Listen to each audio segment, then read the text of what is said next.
आज की class continue करते हैं। तो आज की क्लास में मैं आपको पढ़ाने वाला हूं 1991 का आर्थिक संकट। आर्थिक संकट और आर्थिक सुधार।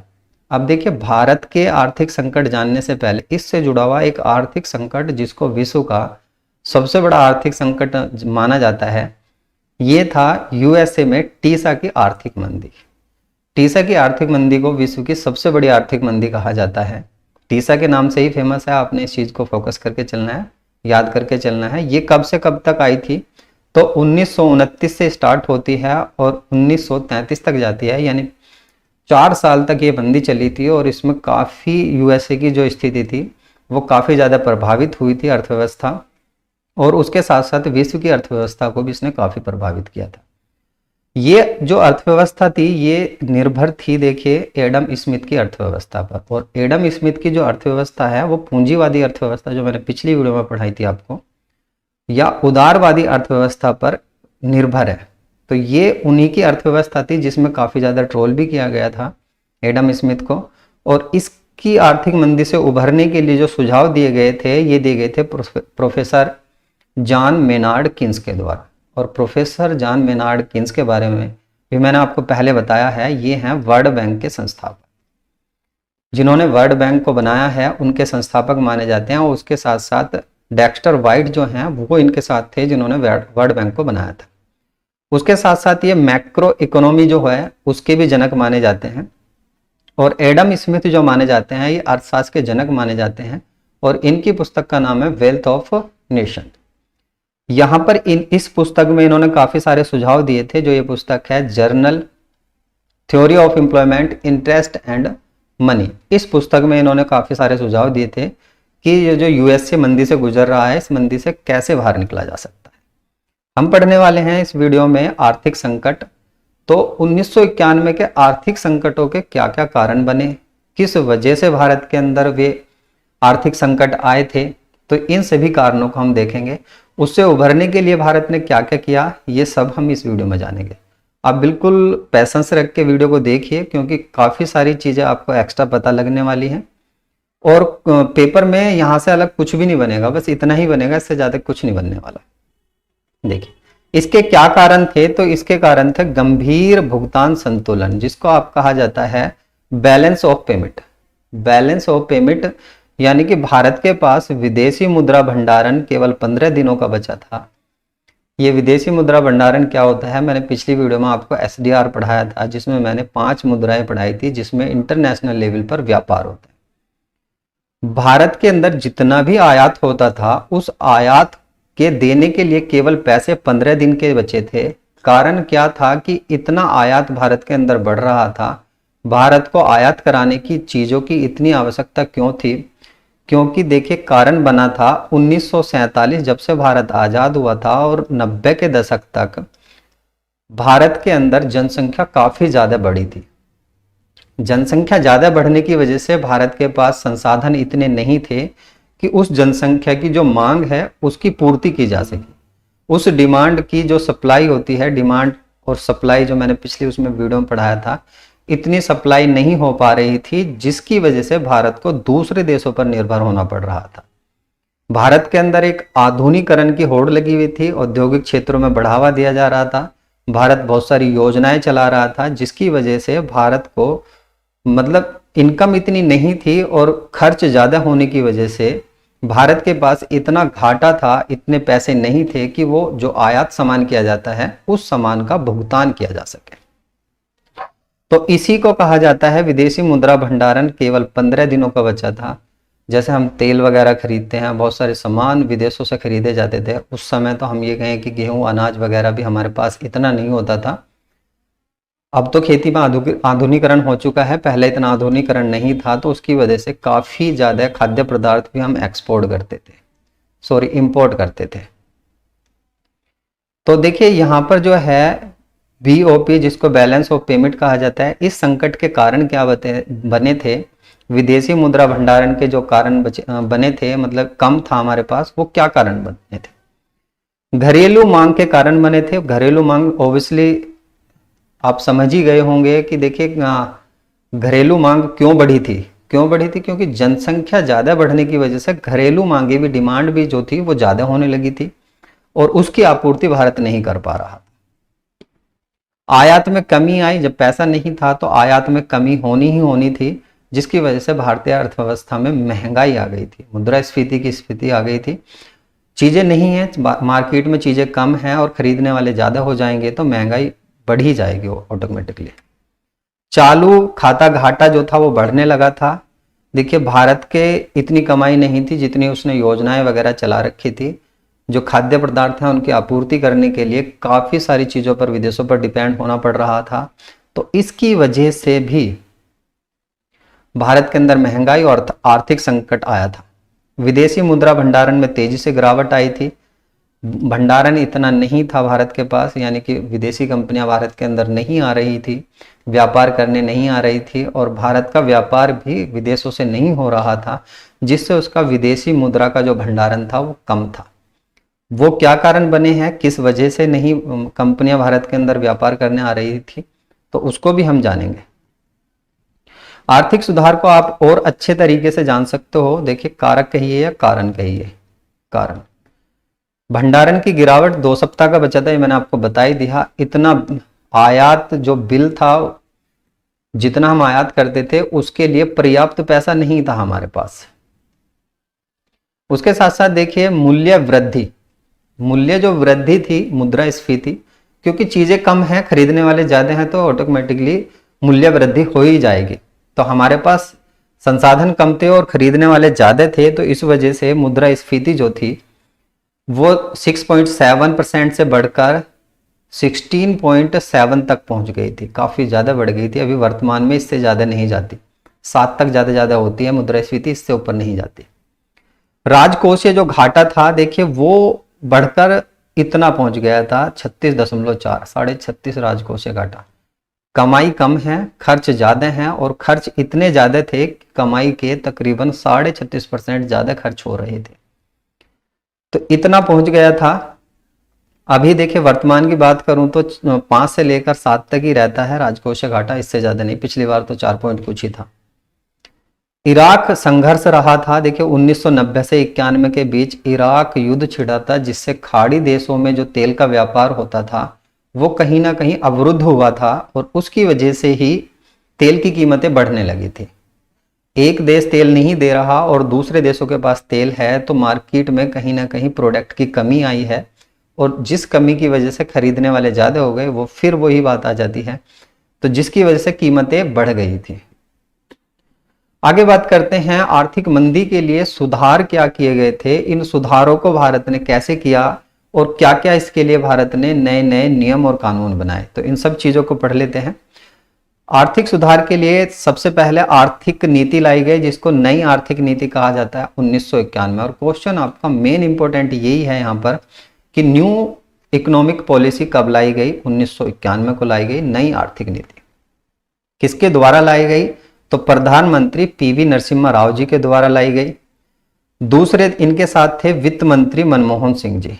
आर्थिक सुधार में इन दोनों की सबसे बड़ी भूमिका रही है, इसीलिए भारत की अर्थव्यवस्था का जनक कहा जाता है पीवी नरसिम्हा राव जी को और उदारीकरण का जनक कहा जाता है मनमोहन सिंह जी को। उदारीकरण क्यों है, इसी उदारीकरण के लिए एलपीजी मॉडल लाया गया था वित्त मंत्री मनमोहन सिंह जी के द्वारा।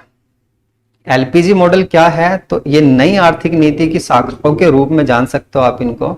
उदारीकरण, निजीकरण, वैश्वीकरण, लिबरलाइजेशन, प्राइवेटाइजेशन और उसके साथ ग्लोबलाइजेशन, ये 3 चीजें जिनको एलपीजी के रूप में संयुक्त रूप से जानते हो। और ऐसा पूछा भी जाता है एलपीजी किसको कहा जाता है या इनकी फुल फॉर्म बताइए क्या होती है, तो लिबरलाइजेशन, प्राइवेटाइजेशन और उसके बाद आ जाएगा ग्लोबलाइजेशन। तो ये एलपीजी में हम रखते हैं और इन्हीं को हम जानेंगे कि इसकी विशेषताएं क्या थी। जो नई आर्थिक नीति ये हम पढ़ रहे हैं, इसकी विशेषताएं क्या थी, किस वजह से भारत के अंदर सुधार किए गए, फॉरेक्स रिजर्व जो था, विदेशी मुद्रा जो भंडारण था, उसको कैसे बढ़ाया गया और क्या सुधार इसके अंदर किए गए ताकि विदेशी भारत के अंदर व्यापार करने आ जाए। जो घरेलू स्तर पर जो व्यापार होता है, मतलब कि ये कहें कि जो बहुत सारे लोग निजी व्यापार करते हैं, फैक्ट्री वगैरह लगाते हैं, तो वो कैसे आसानी से व्यापार कर सकते हैं भारत के अंदर, इन सब चीजों को हम इसमें जानेंगे। देखिए, विदेशी जो प्रौद्योगिकी है उसके साथ समझौते किए गए। विदेशी प्रौद्योगिकी के साथ बहुत सारी कंपनियां भारत के अंदर आई, वहाँ उन्हें छूट दी गई, काफ़ी सारी चीज़ों में 100% तक भी छूट दी गई। छूट देने के साथ साथ यहाँ पर जो इनके लिए नियम कानून बनाए जाते हैं उनमें भी काफ़ी सारी छूट दी गई। तो विदेशी कंपनियां भारत के अंदर आई, निवेश में छूट दी गई, ये मैंने अभी समझाया ही आपको। जो यहाँ निवेश करते हैं उसमें जो परसेंटेज टैक्स वगैरह लगते हैं उसमें छूट दी गई। औद्योगिक लाइसेंस में ढील दी गई, जो लाइसेंस के लिए काफ़ी ज़्यादा टफ कानून थे, काफ़ी जटिल प्रोसेस था, उस प्रोसेस को थोड़ा सा आसान बनाया गया, सरल बनाया गया। मुद्रास्फीति को विनियमित करने के लिए कदम उठाए गए। ये नॉर्मल है कि हमें कैसे अपनी मुद्रास्फीति, महंगाई को कम कर सकते हैं। लाइसेंस, ये परमिट है, सॉरी परमिट, जो परमिट राज का उन्मूलन किया गया। परमिट जो थे, जिनको परमिट लेने के लिए आप व्यापार कर रहे हो तो उसके लिए परमिट लोगे, तो परमिट लेने के लिए जो नियम कानून थे उन नियम कानूनों में काफी ज्यादा ढील दी गई और उसके लिए बिल्कुल सरल कानून बनाए गए। देखिए, आज भी मैं बात करूं तो ये 6 चीजें हैं जिनमें आज भी आपको लाइसेंस लेने की आवश्यकता होती है। काफी सारे प्रोडक्ट ऐसे हैं जिनमें आपको लाइसेंस लेने की आवश्यकता नहीं होती। तो यही आपसे पूछा जाएगा 1991 के आर्थिक सुधार में निम्न में से किन जो वस्तुएं हैं उनके लिए लाइसेंस लेने की आवश्यकता होती है। तो सिगरेट यदि आप व्यापार करोगे, शराब, उसके साथ साथ औद्योगिक विस्फोट, उसके साथ साथ रक्षक उपकरण बनाने के लिए जो बंदूकें वगैरह बनती हैं, गोलियां वगैरह बनती हैं, खतरनाक रसायन, जो रासायन केमिकल वगैरह जो हमारे फैक्ट्री वगैरह में यूज होते हैं वे, और दवाई बनाने के लिए आपको लाइसेंस की आवश्यकता है और काफ़ी सारी चीज़ों में छूट दी गई है। तो 6 प्रोडक्ट ऐसे हैं जिन पर हमें क्या लाइसेंस लेने की आवश्यकता है 1991 नई आर्थिक नीति के अनुसार, बाकी में हमें छूट दी गई है। सार्वजनिक क्षेत्रों की बात करें तो सार्वजनिक क्षेत्रों की संख्या, पहले सरकारी क्षेत्रों की संख्या 17 थी, यानी 17 क्षेत्रों में प्राइवेट नहीं किया जा सकता था, उनका उदारीकरण नहीं किया जा सकता, निजीकरण नहीं किया जा सकता था। लेकिन इनको घटाकर केवल 3 कर दी गई कि ये जो हैं ये ही सरकारी रहेंगे, बाकी आप प्राइवेट कर सकते हो। और अभी तो देखिए रेलवे और परिवहन को भी प्राइवेट किया जा रहा है। हालांकि परमाणु ऊर्जा और ये जो परमाणु खनिज होते हैं इनको अभी तक प्राइवेट नहीं किया गया, लेकिन काफी सारे प्रोडक्ट जो हैं उनको प्राइवेट कर दिया गया। ये 1991 की जो नीति बनाई गई थी उसके बाद ही प्राइवेट सेक्टर में गए हैं। और अब तो आप यहाँ देख सकते हो LIC है, और LIC के साथ रेलवे है, हवाई अड्डे हैं और मेट्रो है, ये सब चीज़ें प्राइवेट में चली गई हैं और काफ़ी सारी चीज़ें प्राइवेट में जाने वाली हैं। यानी कि भारत धीरे धीरे निजीकरण की ओर बढ़ रहा है, निजी अर्थव्यवस्था की ओर बढ़ रहा है, जिसको पूंजीवादी अर्थव्यवस्था कहते हो आप, उसकी उदारीकरण की ओर बढ़ रहा है। तो केवल 3 जो थे ये सरकारी उपकरण के रूप में रखे गए थे, बाकी 17 में की संख्या घटाकर 3 कर दी गई थी। बाकी जो बचे थे 14 उनको फ्री कर दिया गया था कि ये प्राइवेट किए जा सकते हैं, इसमें प्राइवेट लोग भी काम कर सकते हैं। आगे बात करें तो यहां से इसको तो आपको जानने की जरूरत नहीं है, आर्थिक क्षेत्र में शामिल क्या क्या होते हैं इसको तो आपको जानने की जरूरत नहीं है पैट के लिए। लेकिन ये जान लीजिए आर्थिक नीति से क्या तात्पर्य है। आर्थिक नीति होती है सरकारी आर्थिक गतिविधियां जो संसाधनों के लिए बनाई जाती हैं, कुछ नियम कानून बनाए जाते हैं या नीतियां बनाई जाती हैं, जिन नीतियों को बनाकर व्यापार या संसाधनों को सुलभ बनाया जाता है, उसी को आर्थिक नीति कहते हैं। बाकी ये पॉइंट आपके लिए इंपॉर्टेंट है, आर्थिक नियोजन। आर्थिक नियोजन जो रखा गया है वो रखा गया है समवर्ती सूची के अंदर। आर्थिक नियोजन, समवर्ती सूची, आर्थिक नियोजन को भी हम पढ़ लेंगे आगे पढ़ेंगे हम। अब कुछ ऐसी चीजें आ जाएंगी आपकी जो आपके एग्जाम के लिए काफी ज्यादा इंपॉर्टेंट हैं, जिसमें मैं FDI पढ़ाऊंगा, आपको WTO पढ़ाऊंगा, काफी सारी चीजें मैं आपको पढ़ाऊंगा जो आपसे एग्जाम में पूछी जा सकती हैं। ये आर्थिक सुधारों से रिलेटेड ही हैं जो 1991 से लेकर 1900 अब तक बन रहे हैं उनके लिए। FDI को जान लेते हैं। FDI क्या होता है? इसको कहा जाता है फॉरेन डायरेक्ट इन्वेस्टमेंट, प्रत्यक्ष विदेशी निवेश। प्रत्यक्ष विदेशी निवेश भारत के अंदर 2 तरह से आ सकता है। मान लीजिए यूएसए जब भारत के अंदर व्यापार करने आएगा, तो इंडिया के अंदर जब व्यापार करने आएगा 2 तरह से आ सकता है। एक तो आ जाएगा आपका ग्रीन और दूसरा आ जाएगा ब्राउन। इसको कहा जाता है ग्रीन फील्ड डेवलपमेंट और इसको कहा जाता है ब्राउन फील्ड इन्वेस्टमेंट। इन्वेस्टमेंट कह सकते हो, डेवलपमेंट कह सकते हो। ग्रीन फील्ड क्या होगा, बिल्कुल फ्रेश व्यापार जो होगा ग्रीन फील्ड, उसको कहा जाता है। देखिए ग्रीन फील्ड के अंदर हम किसको रखते हैं, एक कंपनी है जो बिल्कुल नई कंपनी आकर भारत के अंदर व्यापार करना स्टार्ट करती है। एक नई कंपनी जब भी कोई नया व्यापार भारत के अंदर स्टार्ट करेगी, कोई फैक्ट्री वगैरह लगाएगी, तो उसको कहेंगे ग्रीन फील्ड एफडीआई। और जब भी कोई नई कंपनी, नई कह दे या पुरानी कह दे, ऐसी कंपनी जो पहले से चल रही है, यहां पर मान लीजिए एक बी कंपनी है, बी कंपनी पहले से चल रही है और उसके अंदर इन्वेस्टमेंट करती है, ये विदेशी भी हो सकती है और भारतीय कंपनी भी हो सकती है। या तो भारतीय कंपनी के अंदर इन्वेस्टमेंट करेगी, पहले से चल रही कंपनी के अंदर इन्वेस्टमेंट करेगी, या विदेशी कंपनी के अंदर जो पहले से चल रही है उसके अंदर इन्वेस्टमेंट करेगी, तो उसको कहेंगे हम ब्राउन फील्ड इन्वेस्टमेंट। और ग्रीन फील्ड बिल्कुल नया इन्वेस्टमेंट होता है जब भी कोई नई फर्म आकर भारत के अंदर व्यापार करना स्टार्ट करती है। तो एफडीआई में ग्रीन फील्ड और ब्राउन फील्ड आपसे पूछा जा सकता है। उम्मीद करता हूं आप समझ गए होंगे। एफडीआई की बात करें, ये करंट का डाटा मैंने इसके अंदर रखा है, ये मैंने समझा ही दिया आपको। सर्वाधिक देखिए कहां से आया है, 2021-22 में। 2021 और 22 में सबसे ज्यादा सिंगापुर और दूसरे नंबर पर एफडीआई भारत के अंदर आया है अमेरिका से। बाकी ये आपको याद करने की आवश्यकता नहीं है। विश्व निवेश रिपोर्ट के अनुसार, यानी वर्ल्ड इन्वेस्टमेंट रिपोर्ट के अनुसार, भारत के अंदर जो इन्वेस्टमेंट हुआ है वो 7वें स्थान पर है। पहले नंबर पर चीन है, इसमें भी चीन के अंदर सबसे ज्यादा इन्वेस्टमेंट किया है दूसरी कंपनियों ने। शीर्ष की बात करें, भारत के किस राज्य में सबसे ज्यादा इन्वेस्टमेंट हुआ है, यानी एफडीआई आया है, तो कर्नाटक में, दूसरा महाराष्ट्र और तीसरा दिल्ली। 3 पॉइंट कर लीजिए, आपको पूछे जा सकते हैं, तीसरा पूछा जा सकता है, दूसरा या पहला पूछा जा सकता है।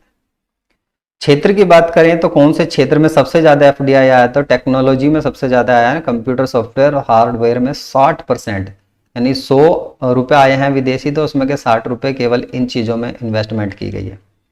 सेवा क्षेत्र की बात करें तो सेवा क्षेत्र में दूसरे नंबर पर रहा है, जो मैंने आपको पिछली वीडियो में बताया था, सेवा क्षेत्र जिसमें हम बैंकिंग वगैरह इन चीजों को रखते हैं। और तीसरा ऑटोमोबाइल, जो कार वगैरह होती हैं, गाड़ियां वगैरह जो होती हैं, उसमें जो इन्वेस्टमेंट हुआ है वो देखिए तीसरे नंबर पर हुआ है। तो आपसे कितना पूछा जा सकता है, मेन पॉइंट ये है, आपसे पूछा जा सकता है सबसे ज्यादा एफडीआई भारत के अंदर कहां से आया है, भारत का स्थान एफडीआई में कौन सा है, विश्व निवेश में कौन से राज्य में सबसे ज्यादा एफडीआई आया है, ये पूछा जा सकता है बस। अब देखिए एफडीआई आता तो है और भारत के अंदर आर्थिक सुधार भी किए जा रहे हैं, और आर्थिक सुधारों के लिए जो हमारी स्थिति 1991 में हुई थी और 1991 से लेकर 2000 के दशक तक इतनी अच्छी नहीं सुधर पा रही थी, वो कारण था फेरा।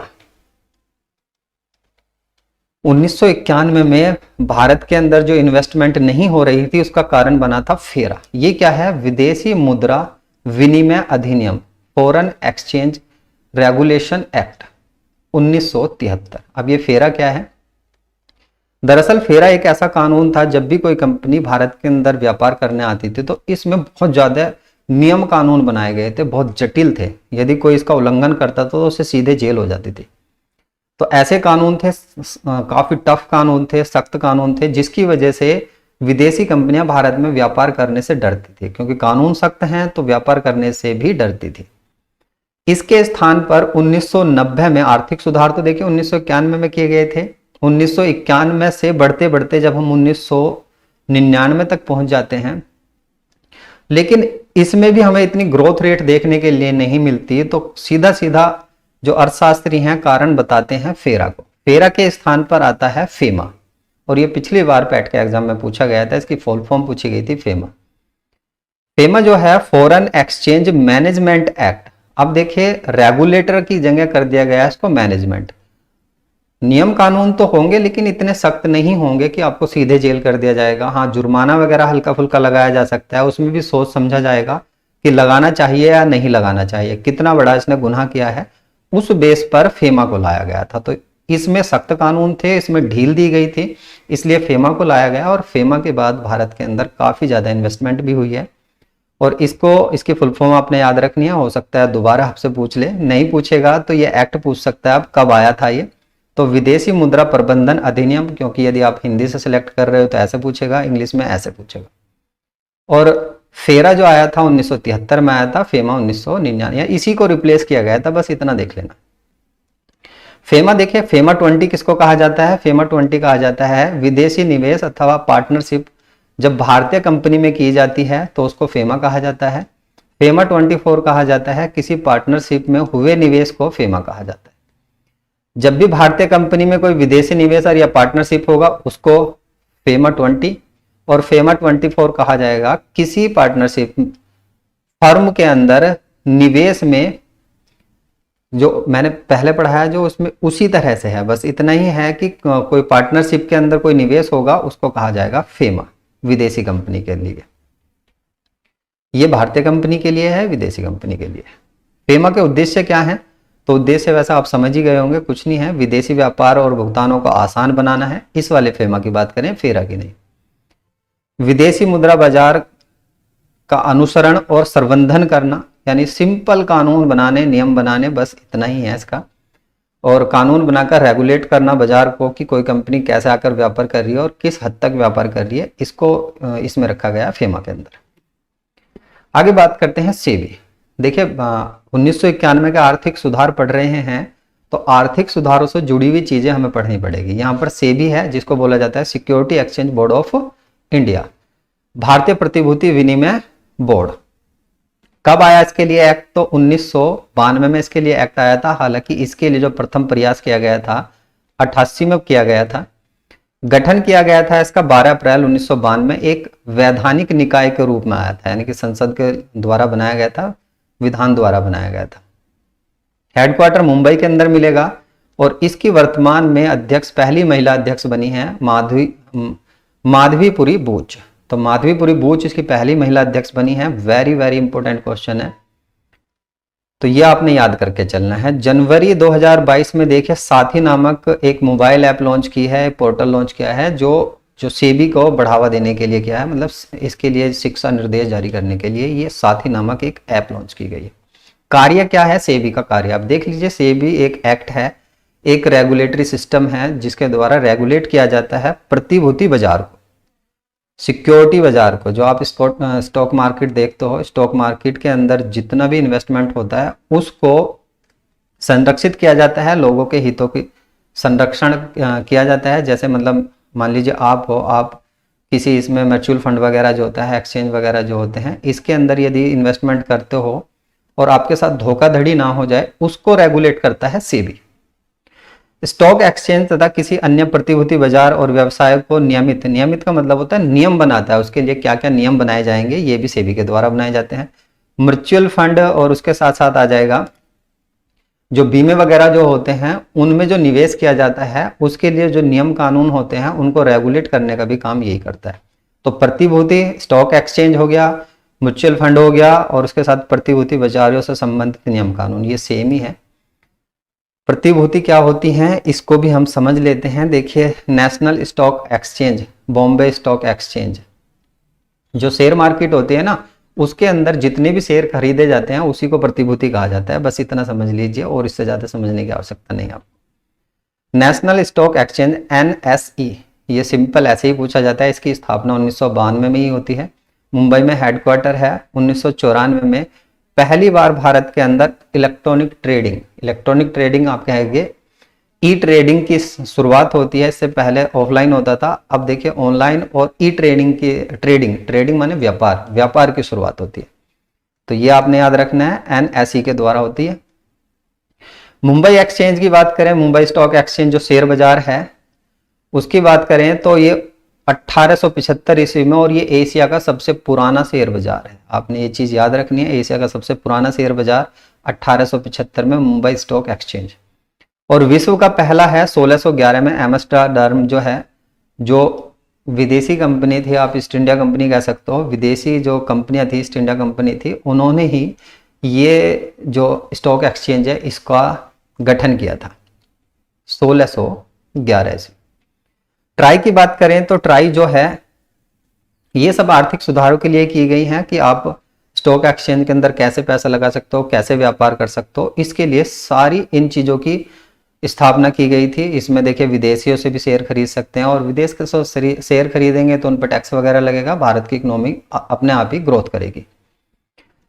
ट्राई की बात करें तो ट्राई जो है telecom regulatory authority of India इसको कहा जाता है। ये क्या काम करती है, जो आप कम्युनिकेटिंग से रिलेटेड जितना भी सिस्टम है जैसे एयरटेल और उसके बाद बीएसएनएल हो गया, बीएसएनएल के साथ साथ वोडाफोन, आइडिया, जितनी भी दूरसंचार कंपनी है इनको रेगुलेट करने का काम ट्राई करती है। Telecom regulatory authority of India यानी भारतीय दूरसंचार नियामक प्राधिकरण, इसके द्वारा जितनी भी ये आपको सेवाएं प्रोवाइड कराती है, दूरसंचार सेवाएं प्रोवाइड कराती है, इनके लिए नियम कानून बनाए जाते हैं। कितना डाटा देना है, किस महीने का देना है। और अभी तो देखिए डाटा जो है ना वो मैं आपको बता देता हूँ, वो 28 दिन के लिए था। उसमें पहले से काफ़ी मतलब सुप्रीम कोर्ट में भी उसके लिए बिल डाला गया था कि भाई ये 28 दिन का कौन से कैलेंडर में महीना होता है, जबकि 28 दिन का महीना केवल 1 फरवरी का होता है। तो इसलिए अब इस डाटे को बढ़ाकर 30 दिन किया जा रहा है और ये किसकी सिफारिश पर किया जा रहा है, ट्राई की सिफारिश पर। फाउंडेड कब की गई थी, तो 20 जनवरी 1997 को। सेक्टर क्या है इसका, टेली कम्युनिकेशन है, मैंने बताया दूरसंचार इसका सेक्टर है। हेडक्वार्टर नई दिल्ली के अंदर मिलेगा। हेड इसके आपको याद करने की आवश्यकता नहीं है। इसके बाद जो आर्थिक सुधारों में आपको पढ़ने की आवश्यकता है वो है WTO। ये WTO पढ़ने की आवश्यकता क्यों है, क्योंकि विश्व स्तर पर जो व्यापार होता है उसको रेगुलेट करने के लिए जो भी इसके मेंबर होते हैं, 164 इसके वर्तमान में मेंबर हैं, इन सब के बीच ट्रेड कैसे होगा, व्यापार कैसे होगा, कितनी छूट दी जाएगी, या फ्री ट्रेड कर सकते हैं या नहीं कर सकते, इन सबको रेगुलेट करने का काम करती है वर्ल्ड ट्रेड ऑर्गेनाइजेशन यानी कि विश्व व्यापार संगठन। इसका हेडक्वार्टर आपको जेनेवा स्विट्जरलैंड के अंदर देखने के लिए मिलेगा। इसका जो गठन किया गया था, इसको जो फाउंडेड किया गया था 1 जनवरी 1995 में मार्केस समझौते के तहत। अब ये मार्केस समझौता कब होता है, इंपॉर्टेंट है, आपने याद रखना है। मार्केस समझौता होता है 1994 ईस्वी में। कहां पर, मोरक्को के अंदर ये एक मार्केस नामक जगह है, उसी में समझौता है। किसके लिए होता है, दरअसल ये गैट्स के लिए होता है। जो WTO होता है इसका पुराना नाम गैट्स है, इसी गैट्स को रिप्लेस करके WTO बनाया गया। और गैट्स कब बनाया गया था, गैट्स बनाया गया था 1948 ईस्वी में। 1947 में देखिए इसको सिग्नेचर किए जाते हैं इस पर, और उसके बाद फिर इसका गठन होता है 1 जनवरी 1948 को। गैट्स को कहा जाता है general agreement of the tariffs and trade. इसके लिए है ये एग्रीमेंट, ये पहले माना जाता था कि व्यापार के लिए विशेष स्तर पर जो व्यापार करेंगे हम वो इसी के थ्रू, यानी इसको रेगुलेट करने का काम गैट्स करेगा। भारत इसका सदस्य 1947 में बन गया था गैट्स का, और 1995 में जब इसको गठन किया गया था तो फाउंडर मेंबर माना जाता है भारत भी WTO का। तो WTO के फाउंडर मेंबर में भी इसको जगह मिली हुई है, क्योंकि ये 1 जनवरी 1995 को ही इसका सदस्य बन गया था और इसने भी इसमें भागीदारी निभाई थी, इसको गठन करने में, गैट्स का नाम परिवर्तित करने में भागीदारी निभाई थी भारत ने भी। इसके बाद हम जो पढ़ रहे हैं, मतलब जो अर्थव्यवस्था पढ़ रहे हैं 1991 के बाद की अर्थव्यवस्था, और क्या क्या चीज़ इसके अंदर हुई हैं, भारतीय अर्थव्यवस्था में क्या क्या बदलाव हुए हैं, वही सारी चीज़ें हम इसके अंदर पढ़ रहे हैं, वही सारा डाटा मैं आपको पढ़ा रहा हूँ। इंपॉर्टेंट डाटा है, काफ़ी मेहनत से मैंने इसको इकट्ठा किया है, तो उम्मीद करता हूँ कि आपको ये समझ में आ रहा होगा। हाँ जरूर पेशेंस रखना, मैं बात अपनी वीडियो में ज़्यादातर इधर उधर की बातें नहीं करता, मैं सीधा सीधा कंटेंट लिख कर लेकर आता हूँ ताकि आप कम समय में अच्छी तरीके से ज़्यादा डाटा दे सको और अच्छी पढ़ाई कर सको आप उस डाटे से। तो यहाँ हम जब बात करेंगे आर्थिक सुधारों में, तो राजकोषीय घाटे या नीति जो आती है 2004 में आती है। सीधा सीधा क्वेश्चन बनता है और बन भी चुका है एग्जाम के अंदर, राजकोषीय घाटा नीति कब आई है, तो ये आई है 2004 के अंदर। किस लिए आई है, बजटरी जो डिफिसिट था, यानी कि बजटीय जो घाटा था, यहाँ देख सकते हो ये बजट घाटा जो था इसको रिप्लेस किया गया था राजकोषीय घाटे में। अभी इसको भी समझेंगे, बजट घाटा और राजकोषीय घाटा क्या होता है। देखिए संसद ने राजकोषीय जवाबदेही एवं बजटीय प्रबंधन कानून को 2003 में पारित किया था, और उसके बाद सन 2004 में राजकोषीय घाटा लाया गया, यानी नीति लाई गई। और अब जो है हम बजटीय घाटे की जगह जो डेवलपमेंट का काम करते हैं जितना भी, उसको राजकोषीय घाटे के अकॉर्डिंग करते हैं, उस पर डिफाइन करते हैं हम भारतीय अर्थव्यवस्था को, इसी पर डिफाइन करते हैं कितना भारत के पास कर्ज है।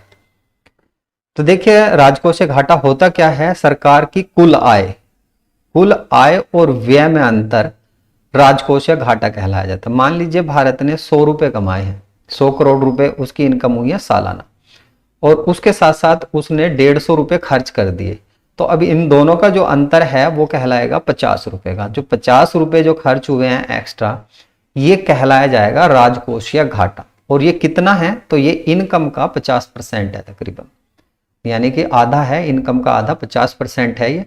और 50% ग्रोथ रेट नहीं होता, पहले वीडियो में मैंने पढ़ाया आपको, तकरीबन 35.5 जो था, 35.4 राजकोषीय घाटा पहुंच गया था 1991 तक। वो बहुत ज़्यादा हो जाता है। अभी वर्तमान में भी मैंने यहाँ पर डाटा इंक्लूड किया है, देखिए ये रहा राजकोषीय घाटा जो है ये जीडीपी का कितना है, यानी कमाई का कितना है, 6.4। इससे ज़्यादा नहीं होता, 7 तक होता है, ज़्यादा से ज़्यादा 5 से 7 तक ही जाता है।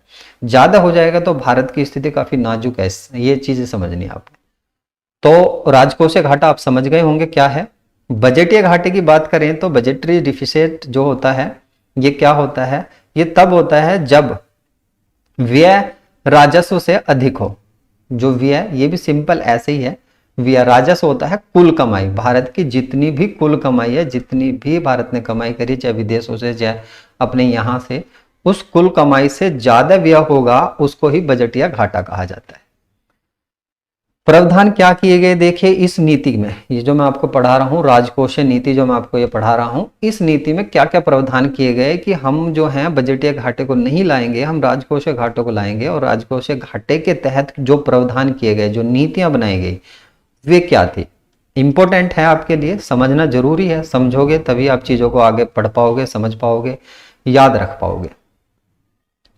पूर्ति खुद की अर्थव्यवस्था से करनी है। जितनी भी हमें मतलब योजनाएं वगैरह जो चलाई हुई हैं, अभी बजट जो पेश किया गया है, देखिए अनुमानित बजट जो था 2022-23 का जो था, ये था ये इतना 39.45 लाख करोड़ रुपए ये बजट रखा गया। और कमाई देखिए जरूरी नहीं कि इतनी हो जाए, भारत को इतनी कमाई होगी, इससे कम भी कमाई हो सकती है। तो यही है कि हमें जितनी भी हमारी कमाई है उसी के अकॉर्डिंग अपना बजट रखना है, उससे बाहर नहीं जाना। कर्ज लेकर हमने डेवलपमेंट का काम या इकोनॉमी को बढ़ाने का काम नहीं करना। टैक्स भागीदारी जो है इसको बढ़ावा देना है, इसमें प्रत्येक व्यक्ति जो है वो टैक्स से जुड़ जाए। जैसे ही इनकम कोई करता है तो हर चीजों में टैक्स हो, टैक्स भागीदारी सभी की हो, ये नहीं कि किसी एक की, जो उद्योग कर रहे हैं उद्योगपति हैं वो ही टैक्स देंगे।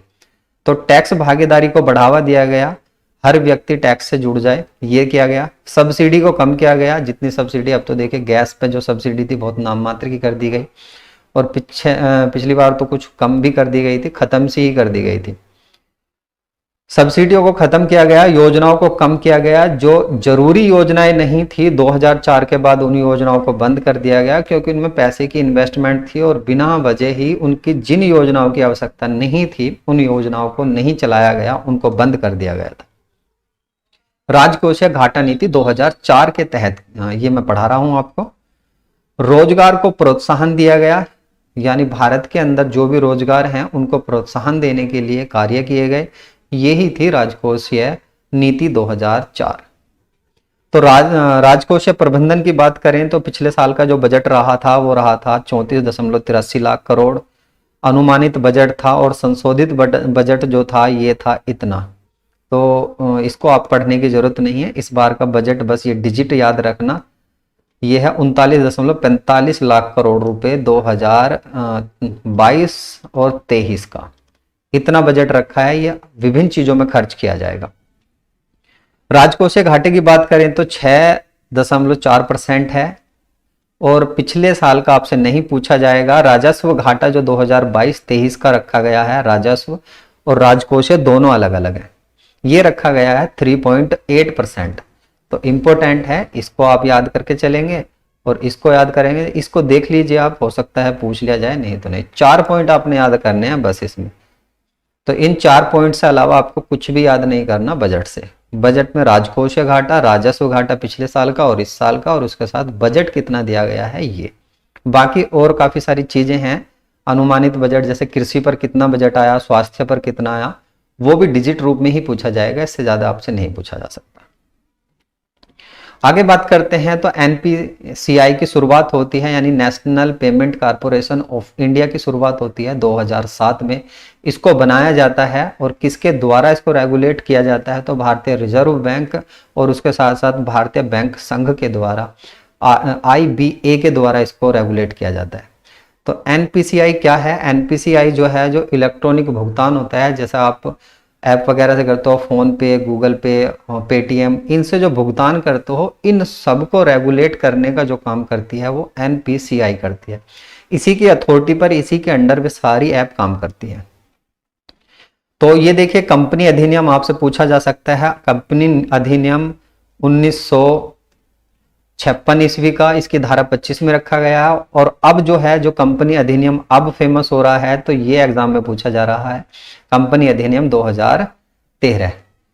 इसी कंपनी अधिनियम को रिप्लेस करके इसको लाया गया। तो कंपनी अधिनियम में अब नए प्रावधान आ चुके हैं और ये एक गैर लाभकारी कंपनी है एनपीसीआई।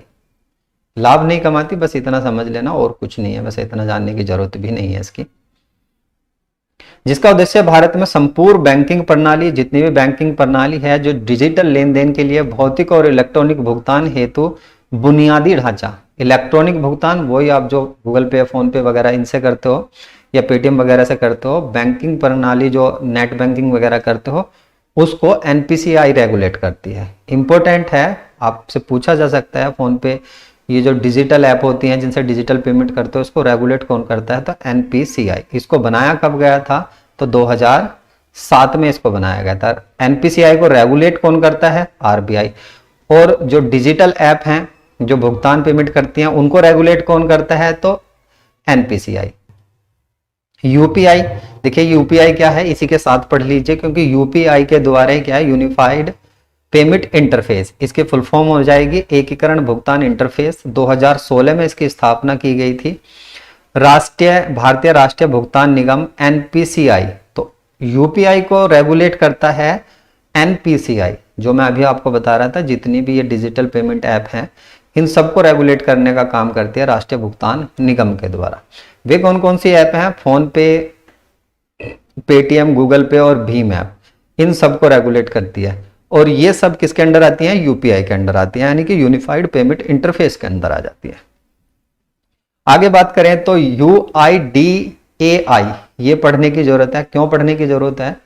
क्योंकि इसके द्वारा आप जो है, जो भुगतान प्रणाली है, जिसमें आप आधार से पेमेंट निकाल सकते हो, अपना अंगूठा लगाकर या आधार संख्या भरकर आप पेमेंट, बैंक से पेमेंट निकाल सकते हो।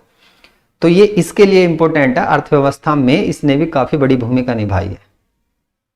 इसकी फुल फॉर्म पूछी जाती है एग्जाम के अंदर, unique identification authority of India, यानी भारतीय विशिष्ट पहचान प्राधिकरण। इसके द्वारा ही आधार कार्ड बनाए जाते हैं और इसकी स्थापना की जाती है जनवरी 2009 में। किसके द्वारा की जाती है? इंपॉर्टेंट है, इलेक्ट्रॉनिक सूचना एवं प्रौद्योगिकी मंत्रालय। यूडीआई किसके अंडर काम करता है? इलेक्ट्रॉनिक एवं सूचना प्रौद्योगिकी मंत्रालय। आधार अधिनियम, देखिए UIDAI की स्थापना अलग है और आधार के लिए जो अधिनियम आया था वो चीज अलग है। आधार अधिनियम जो आया था, ये आया था 2016 में, और UIDAI जो है, इसको एक्ट के थ्रू बनाया गया, यानी आधार को इसके थ्रू बनाया गया।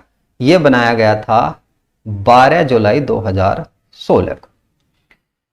12 अंक के विशिष्ट पहचान पत्र होता है, जो आधार कार्ड होता है वो 12 अंकों का होता है, ये चीज आपने याद रखनी है।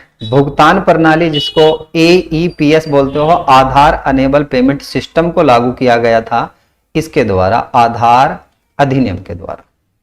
तो ये चीज आपने याद रखनी है, बस इसमें इतना ही है और आपको ज्यादा जानने की आवश्यकता नहीं है। इसकी फुल फॉर्म जान लीजिए, इसका गठन कब होता है, किसके द्वारा इसको रेगुलेट किया जाता है, आधार अधिनियम कब आता है, ये चीजें बस। आगे आ जाएगा BBB, यानी कि bank board bureau.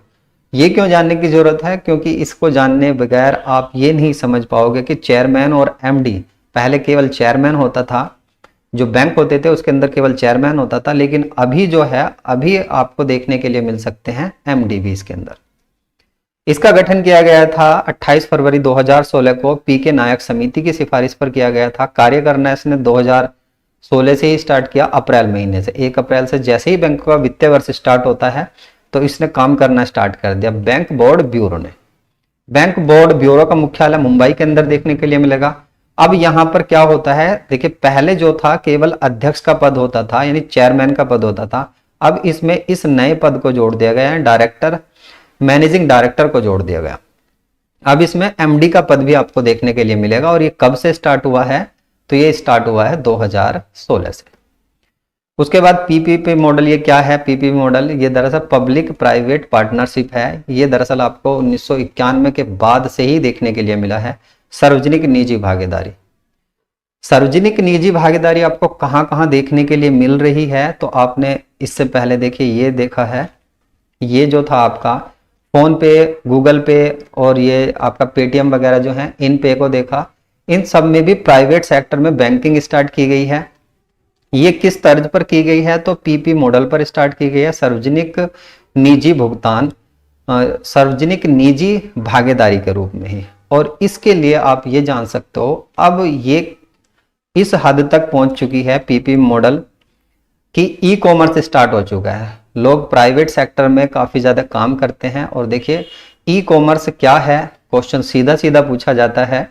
E commerce या ई व्यवसाय इंटरनेट के माध्यम से व्यापार करना कहा जाता है, या ये कह सकता हूं इलेक्ट्रॉनिक व्यापार जो होगा वो ई कॉमर्स कहलाया जाता है।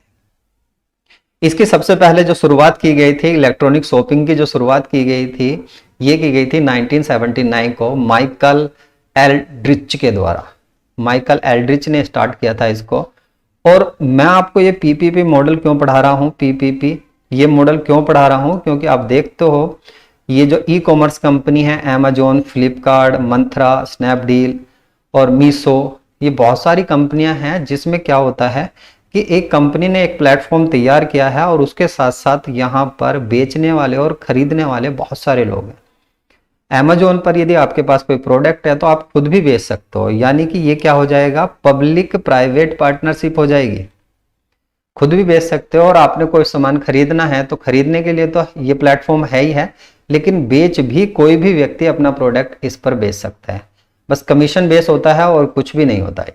तो आपके पास यदि कोई प्रोडक्ट है तो आप फ्लिपकार्ट, अमेजोन, मीशो या ये मंत्रा, इन पर बेच सकते हैं, अपने व्यापार को स्टार्ट करते हैं। इसी को कहा जाता है पब्लिक प्राइवेट पार्टनरशिप। आगे बात करते हैं नैकर्से का गरीबी दुष्चक्र। अब ये गरीबी दुष्चक्र क्या है, ये मैं आपको क्यों समझा रहा हूं। दरअसल जब हम आर्थिक सुधार पढ़ रहे हैं, 1991 की इकोनॉमी पढ़ रहे हैं, तो कोई देश कैसे गरीब हो सकता है ये भी हमें समझने की आवश्यकता है। कोई व्यक्ति की जो एक पारिवारिक इनकम है वो कैसे पीढ़ी दर पीढ़ी गरीब रह सकता है, या ये देश भी मान सकते हो, ये एक परिवार भी मान सकते हो। देखिए क्या होता है, जब कोई लो लेबर बजट के साथ कोई बिजनेस स्टार्ट करता है तो उसकी लो इन्वेस्टमेंट होती है। लो इन्वेस्टमेंट होगी तो उसका जो ओरिजिनल प्रॉब्लम है, यानी इसकी क्वालिटी भी इतनी बढ़िया नहीं होगी, इसलिए उसकी सेल जो है वो भी लो होगी। और फिर यही प्रोसेस होता है, ये प्रोसेस ऐसे ही चलता रहता है। और बीच में यदि कभी कोई महामारी आ जाए, जैसे पिछली बार कोरोना आ गया था, तो ये अर्थव्यवस्था बिल्कुल ठप हो जाती है और उठ नहीं पाती है अर्थव्यवस्था, क्योंकि लो बजट था, पहले ही इतना बजट कम था और उसके बाद फिर अर्थव्यवस्था पर पेंडेमिक की मार हो जाती है, तो ये अर्थव्यवस्था नहीं उठ पाती। इसी तरह एक परिवार की अर्थव्यवस्था भी होती है। इसको कहा जाता है विशियस साइकिल और इसको कहा जाता है वर्चुअस साइकिल। विशियस साइकिल के जनक नैकर्से कहा जाता है और विशियस साइकिल के इसमें जनक नहीं पूछा जाता है। बस केवल ये जान लीजिए कि विशियस साइकिल है क्या चीज। विशियस साइकिल देखिए, मैंने यहाँ पर अमेजोन, हालांकि मैं इसका कोई प्रमोशन नहीं कर रहा हूँ, मैं केवल आपको बता रहा हूं कि देखिए यहाँ पर क्या होता है, आप लो बजट के साथ भी स्टार्ट कर सकते हो, लेकिन कस्टमर ज्यादा होने की वजह से आपकी ग्रोथ रेट ज्यादा हो जाएगी। तो ये विशियस साइकिल है जहां पर बहुत सारे लोग एक साथ व्यापार करते हैं, बहुत सारी जो कंपनियां हैं वो भी एक साथ व्यापार करती हैं, सभी की भागीदारी होती है और इसी को तो कहा जाता है पीपीपी मॉडल। बस ये चीज समझ लीजिए और कुछ भी नहीं है, इसमें ज्यादा आपको समझने की जरूरत नहीं है। विशियस मॉडल और उसके बाद हो गया वर्चुअस मॉडल, ये दो चीज समझनी है। ये नैकर्से का गरीबी दुष्चक्र है जिसमें कोई राष्ट्र कैसे गरीब होता चला जाता है, क्योंकि उसके पास इतनी इनकम नहीं है, और इतनी इनकम नहीं है तो वो इन्वेस्टमेंट भी इतनी नहीं करेगा। आगे आ जाता है विमुद्रीकरण यानी कि नोटबंदी। भारत के अंदर 3 बार नोटबंदी हो चुकी है, हालांकि मानी 2 बार ही जाती है। ये जो पहला प्रयास हुआ था 1946 ईस्वी में हुआ था, जिसमें ये थे आपके 1000 के नोट, और जी 10,000 के जो नोट थे उनको बंद कर दिया गया था सीडी देशमुख जो गवर्नर थे आरबीआई के, उनके द्वारा। तो पहला प्रयास किया गया था 1946 में, और दूसरा जो प्रयास किया गया था, ये प्रयास किया गया था 16 जनवरी 1978 ईस्वी में मोरारजी देसाई ने। इन्होंने 500, 1000 और 5000 के इनके नोटों को बंद कर दिया था। तो दूसरा प्रयास, ये डेट याद रखनी है बस, और यही पूछेगा। और तीसरा जो प्रयास है, ये अभी तक एग्जामों में भी पूछा जा रहा है, नोटबंदी कब की गई थी? तो नोटबंदी 8 नवंबर 2016 को की गई थी। मुद्रा विमुद्रीकरण कहेंगे, या विमुद्रीकरण का मतलब ऐसा समझ सकते हो, वैसे तो इसका इकोनॉमी में अलग मतलब होता है, लेकिन यहाँ यदि बात करें कि हमने अपनी स्वेच्छा से मुद्रा को बंद कर दिया, और सबसे पहले इसकी शुरुआत होती है यूएसए में। यूएसए में 1873 में सबसे पहले मुद्रा को बंद किया जाता है, कुछ नोटों को, कुछ सिक्कों को बंद कर दिया जाता है, और बंद करने के बाद नए सिक्के जारी किए जाते हैं। तो भारत के अंदर सबसे पहली जो होता है, पहला प्रयास जो होता है 1940, 1978 और 2016 में अभी नोटबंदी की गई थी, जिसमें 500 और 1000 के नोटों को बंद कर दिया गया था। इसके बाद आ जाएगी नई विदेशी व्यापार नीति। अब नई विदेशी व्यापार नीति कब से स्टार्ट होती है? 2021 से। हालांकि सबसे पहले 1 अप्रैल 2015 से 2020 तक स्टार्ट होती है नई व्यापार नीति, जिसको 5 वर्ष के लिए लागू किया गया था। अब इसको एक्सटेंड कर दिया गया है 2021 से लेकर 2026 तक के लिए।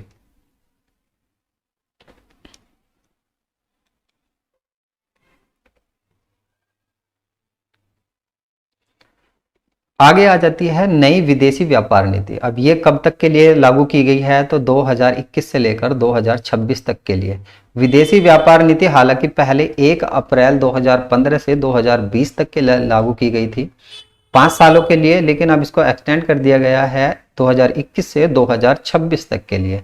और इसमें एक नया लक्ष्य रखा गया है कि 5 ट्रिलियन की अर्थव्यवस्था भारत की हो जाए, और ये लक्ष्य है 2024 तक। 5 ट्रिलियन की अर्थव्यवस्था अमेरिकी डॉलर की होनी चाहिए, 5 ट्रिलियन अमेरिकी डॉलर की अर्थव्यवस्था होनी चाहिए भारत की। तो ये लक्ष्य कब तक का रखा गया है? लक्ष्य आपसे पूछा जा सकता है, 2024 और 25 का ये लक्ष्य रखा गया है।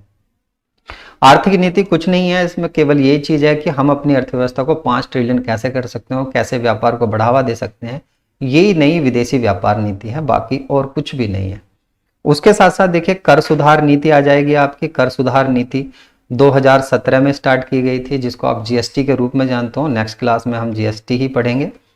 जीएसटी देखिए one nation one ration card के रूप में जानी जाती है। अर्थव्यवस्था को सुधारने के लिए ही देखिए जनधन योजना स्टार्ट की गई थी, ताकि हर व्यक्ति बैंकिंग से जुड़ जाए, और जब बैंकिंग से जुड़ेगा तो इनकम का पता होगा, और इनकम का पता होगा तो टैक्स वगैरह देने में आसानी हो जाएगी। ये जनधन योजना आपसे एग्जाम में पूछी जा सकती है आर्थिक सुधारों के रूप में। 28 अगस्त 2014 को आती है डिजिटल इंडिया योजना, जिसमें डिजिटल रूप में हमें पेमेंट वगैरह करनी होती है। ये सारी चीज़ें, काफ़ी सारी जो सरकारी वेबसाइट वगैरह हैं, जो सरकारी योजनाएं वगैरह हैं, उन सबको डिजिटल कर दिया गया। तो डिजिटल इंडिया योजना आती है 1 जुलाई 2015 को। स्टार्टअप योजना, नए स्टार्ट कैसे स्टार्ट किए जा सकते हैं, 16 जनवरी 2016 को आई थी, इसलिए प्रधानमंत्री नरेंद्र मोदी ने 16 जनवरी को स्टार्टअप डे के रूप में घोषित किया गया है। तो ये 16 जनवरी को मनाया जाता है, अब से मनाया जाएगा। मतलब skill India mission, skill India किसी का कोई स्किल है तो ये मिशन स्टार्ट होता है 15 जुलाई 2015 को। मेक इन इंडिया मिशन, यानी विदेशी कंपनी भारत में आइए, यहीं पर मैन्युफैक्चरिंग कीजिए, कच्चा माल वहां से लेकर आइए, यहाँ पर मैन्युफैक्चरिंग कीजिए, ताकि यहाँ पर भी रोजगार मिले। तो मेक इन इंडिया प्रोजेक्ट जो है ये स्टार्ट होता है 25 सितंबर 2014 को। बाकी इस वीडियो में इतना ही, मिलता हूं नेक्स्ट वीडियो में। और नेक्स्ट जो क्लास होने वाली है आपकी, ये 2014 के आर्थिक सुधार, कृषि सुधार, ढांचागत सुधार, श्रम सुधार, आर्थिक सुधार, और उसके साथ साथ आ जाएगा आपका जीएसटी।